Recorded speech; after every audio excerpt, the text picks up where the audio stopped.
We're starting with what's happening in France. For a second consecutive day, the country witnessed unruly protests after a 17-year-old was shot in the chest at point-blank range by the police at a traffic spot 2 days ago. Protesters shot fireworks at police. They set cars ablaze overnight in multiple suburbs of the city. Interior Ministry of France has called for calm. They've said that at least 2,000 policemen have been mobilized in the Paris region. Celebrities, including star footballer Kylian Mbappe, have expressed outrage and grief at the death of the teenager. Remember, a police officer is being investigated for voluntary homicide for shooting the youth. The victim's family has filed a legal complaint against the officers for homicide, for complicity in homicide and for false testimony. Why is France on fire? What has transpired over the last 2 days? Take a look. Angry protesters set cars ablaze and shot fireworks at French police on Wednesday in the working-class Paris suburb of Nanterre. It was the second night of unrest following what President Emmanuel Macron called the inexcusable fatal shooting of a teenager during a traffic stop there. The shooting of the 17-year-old, who was of North African origin, has fueled long-running complaints of police brutality in the ethnically diverse suburbs of France's biggest cities. A police officer is being investigated for voluntary homicide for shooting the teen, whose name was given only as Nael. Prosecutors say he failed to comply with an order to stop his car, but a lawyer for the family referred to a video shared on social media that showed an officer shooting at the driver at close range, saying, quote, "You can see that the shooting is not within the rules." Macron appealed for calm as he made the rare criticism of law enforcement after the shooting. Two leading police unions have fought back, saying the detained officer should be presumed innocent until found otherwise. A woman, identified as the victim's mother, has called on social media for a memorial march on Thursday in Nanterre, saying, "We will lead a revolt for my son." Now, French President Emmanuel Macron described the killing of the teen as inexcusable. It's a rare criticism of law enforcement agencies that we've seen as far as France is concerned, as far as the French administration goes. And it was required because the protests were getting out of hand. The comment from the French president came just hours after the incident triggered unrest that's going on for at least the last 48 hours. After protesters and riot police clashed in a Paris suburb, French President Emmanuel Macron on Wednesday described as inexcusable the shooting of a teenager by French police during a traffic stop. It was a rare criticism of law enforcement by the president, hours after the incident triggered unrest on Tuesday night. Prosecutors did not identify the victim, but according to a neighbor and acquaintance of the family, he came from an Algerian family and his first name was Nael. 31 people were arrested and dozens of cars were burned, mostly in Nanterre, Interior Minister Gérald Darmanin said.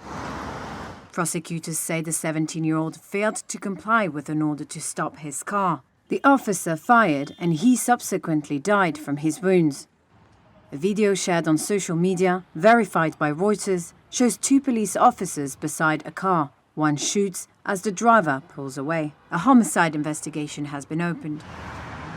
The two officers, aged between 38 and 40, were experienced, according to Darmanin. Paris Police Chief Laurent Nunez told BFM TV that the justice system would need to decide whether or not their actions were appropriate. Residents of the Paris suburb say they're saddened by the event. It's tragic. We're still talking about human life. So I don't know. I'm saddened for the family. I think there were faults on both sides, and the state has a responsibility. They should be managing this, since it's starting to get out of hand. But I think that starting a revolt like what happened yesterday will not change things. There have been 2 fatal shootings during traffic stops in France so far in 2023. In 2022, a record 13 people were killed in such circumstances, compared to 3 in 2021 and 2 in 2020, according to a Reuters tally. It showed the majority of victims were black or of Arab origin. Today there's shock, mourning, anger, and it's up to the courts to answer to that.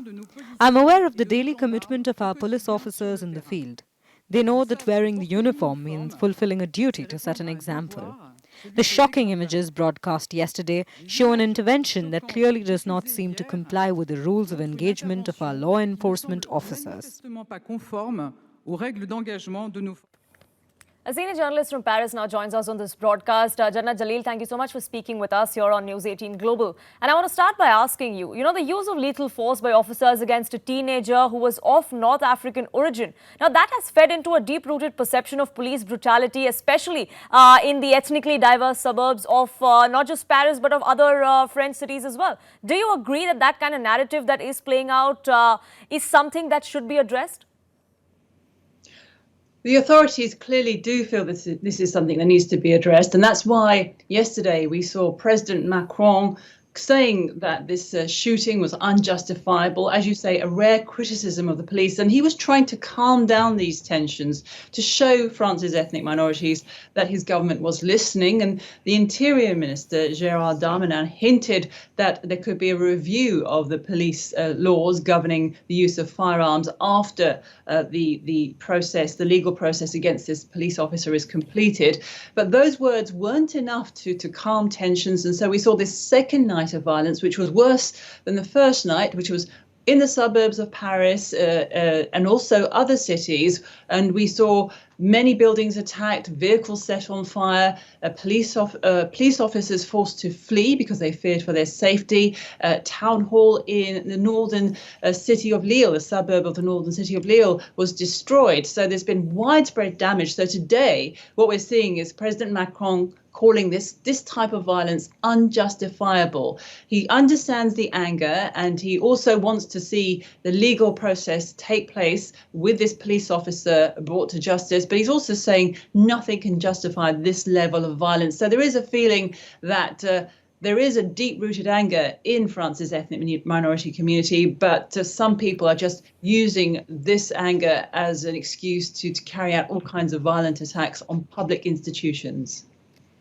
And like you said, this perhaps is the anger is evident as it should be, but not the kind of protest that we're seeing. Now, the kind of protest and violence that we saw over the last 2 days is also something that we saw when the protests against the pension reforms were happening not too long ago. Do you think there's a pattern that sort of seems to be emerging as far as protests in Paris and France go?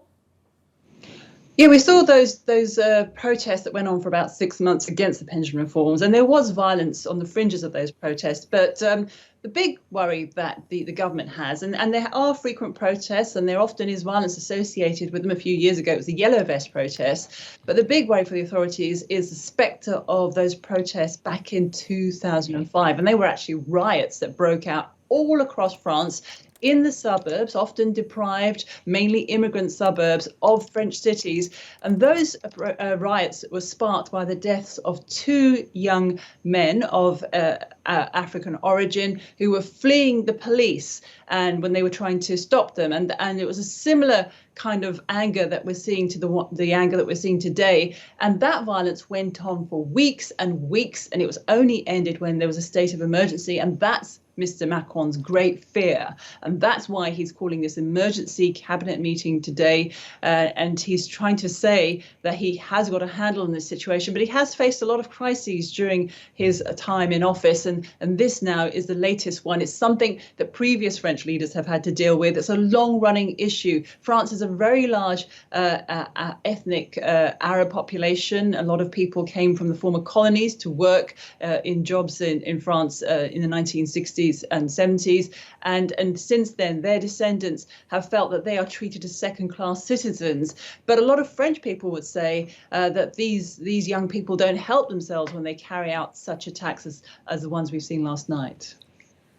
Right. Now, as far as this particular instance goes, this also is because of a law that was recently brought in 2017, in fact, the law that gave greater powers to officers, to the law enforcement agencies to use their weapons. And that is also under the scrutiny now. Last year, in fact, 13 people were killed in France for refusing to stop for police traffic checks. Don't you think that's a little bit excessive? Perhaps the law in itself is something that would need a relook?